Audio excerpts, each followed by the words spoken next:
Right now on Up with KREM, a medical examiner who testified yesterday said that George Floyd died from a low level of oxygen. He's expected to take the stand today. We'll tell you what else is in store for the Derek Chauvin trial. And of course, we're going to take you outside. Take a look. Not a cloud in the sky nor a breath of wind. I'll let you know how that plays into what we see later today.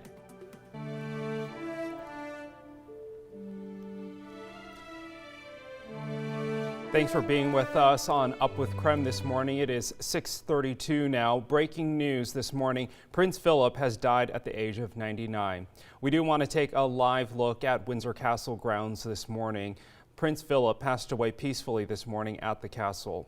Philip spent a month in the hospital earlier this year before being released on March 16th. He was Queen Elizabeth's husband and longest-serving husband of any British monarch. Philip spent 65 years supporting the Queen, retiring from his public role in 2017. Now, this, of course, is a developing story we're keeping a close eye on. We'll keep you up to date here on Up with KREM and on KREM.com. All right, we do want to get a check of the forecast with Jeremy. It is Friday. We are celebrating here in the studio. Ooh, let's go. Friday, let's go. All right, here we go. Early on this morning, temperatures are a bit cooler, but that is thanks to what you can see here. Not a breath of wind nor a cloud in the sky. If you look close, the water is moving, so that is a live shot. That's really what it's like outside after a rather blustery couple days. It's kind of nice. But because of that lack of wind and lack of cloud cover, temperatures are cool. 30 in Coeur d'Alene, 28 in Sandpoint. Here in Spokane, 29 degrees, a couple of clouds on the horizon off to the north, 33 in Wenatchee, and 31 in Moses Lake. Mostly clear skies overhead, and that's really what's going to take us through the day. It's kind of a last stand before our next cold front moves in. So throughout the day today, expect to see plenty of sunshine. Temperatures go from right around 30 degrees this morning to up into the 50s later on today. I think our magical hour for hitting that 50-degree mark is going to be about noon. Until then, it's going to feel a little cool, but I do think once that sun comes up, temps rise quick because of just how clear the sky will be today. The trial of former Minneapolis police officer Derek Chauvin continues today. On Thursday, a key witness said that what was done to George Floyd would have killed a healthy person. The witness, a pulmonology expert, compared Floyd's struggle during his arrest to having a lung removed, saying he died from a low level of oxygen. A healthy person subjected to what Mr. Floyd was subjected to would have died as a result of what he was subjected to. The medical examiner is set to take the stand today. We will cover the trial live on the CW22 when it starts after 7 a.m. this morning. Standardized testing for students would normally be happening this spring in full force. Our sister station in Seattle shows us the push to ease some of those requirements and the hurdles the state superintendent is facing. The superintendent's office understands the need for some federal assessment testing, especially this year, to measure how kids have been doing after a year of COVID and remote learning. However, Washington state school officials are hoping for some modifications, a waiver on some of those federal requirements, something the superintendent says has been met with some resistance by the U.S. Department of Education.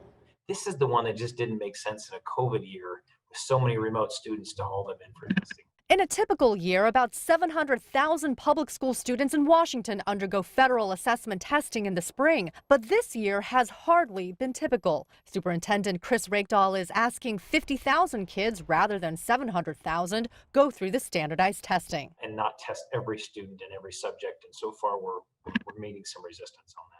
School assessment testing can be expensive and time-consuming. OSPI says $425 million in Washington taxpayer money went to federally mandated school testing in the last 10 years alone, and 4.7 million hours dedicated to test prep annually.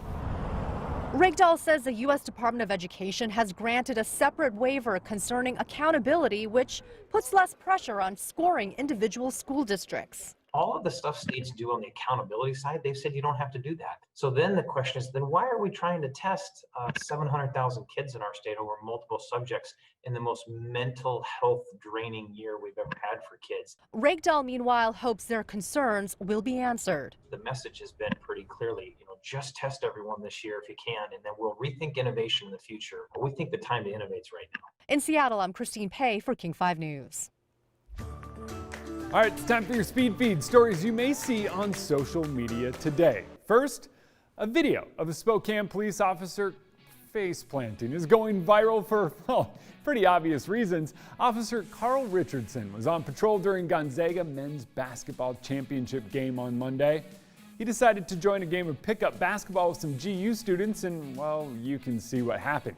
Officer Richardson said he's taken his face plant in stride, and fun fact, the young man he's playing with, well, that's no ordinary young man. It's the son of Seattle's Supersonic player, Wally Walker. He's not actually a GU student, but he was in town for the big game.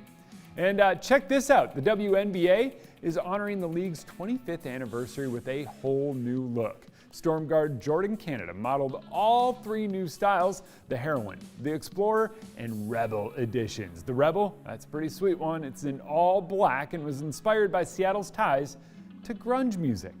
The jerseys will be available at the Storm's team store next week, and they have jerseys, a new logo, and an arena all in the works. Oh, where are my Swifties out there? Taylor Swift out with a new album today. In 2019, the Grammy-winning artist lost her rights to her first 6 albums to her record company earlier in her career. Now, she's reclaiming her work with the new album, Fearless. The 27-track album features some of her most popular hits, plus performances with Maren Morris and Keith Urban. Tim. I'm excited to hear those. Yeah, I'm pretty excited. I wouldn't call myself a Swiftie, but I'm a fan of the music.